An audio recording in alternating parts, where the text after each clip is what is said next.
അദ്ദേഹത്തിൻ്റെ ഒരു സിനിമ, അതൊരു ഷൂട്ടിംഗ് പ്രോസസ്സിലേക്ക് കടക്കുന്ന ആദ്യഘട്ടമായിട്ടുള്ള പൂജ എന്ന് പറഞ്ഞാൽ കാര്യമായിട്ടൊന്നുമില്ല. ഇന്നിപ്പോൾ ഈ ശാസ്ത്ര സാങ്കേതിക വിദ്യയൊക്കെ വിജയിച്ച സ്ഥിതിക്ക് സിനിമയ്ക്ക് മുന്നോടിയായിട്ട് പൂജ വേണോ എന്നുള്ള കാര്യത്തിലൊക്കെ സംസാരം നടക്കുന്നുണ്ട്. നമ്മളിൽ വിശ്വാസമുള്ളവരുണ്ട്, ഇതിലൊന്നും വിശ്വസിക്കാത്തവരുണ്ട്. എന്നാൽ ഒരു ശക്തി ആണ് നമ്മളെ മുന്നോട്ട് നയിക്കുന്നത് എന്നുള്ള അർത്ഥത്തിൽ ഈ പൂജ എന്തുകൊണ്ടും ഒരു നല്ല തുടക്കമാവട്ടെ എന്ന് ആത്മാർത്ഥമായിട്ട് പ്രാർത്ഥിക്കുന്നു. ഇങ്ങനൊരു പൂജ നടത്തിയതുകൊണ്ടോ കുറച്ച് അങ്ങോട്ടും ഇങ്ങോട്ടും മൈക്കെടുത്ത് സംസാരിച്ചു കൊണ്ടൊന്നും സിനിമ പൂർണ്ണമാവുന്നില്ല.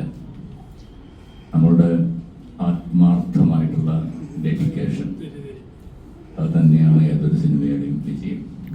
അതിപ്പോൾ ഹുസൈൻ മാത്രം വിചാരിച്ചാലോ ഇതിന് പണം മുടക്കുന്നവർ വിചാരിച്ചാലോ നടക്കില്ല. പണം മുടക്കുന്നവർ പണം ഇഷ്ടംപോലെ മുടക്കും, ആവശ്യമുള്ള പണം മുടക്കും.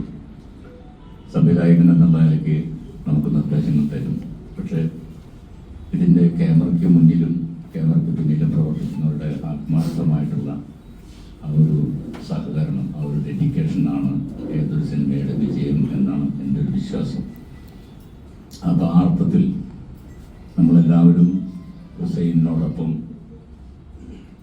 എന്താ പറയുക, ഒരു ചേർന്ന് നിൽക്കേണ്ട ഉത്തരവാദിത്വം ഇന്നു മുതൽ തുടങ്ങുകയാണ്.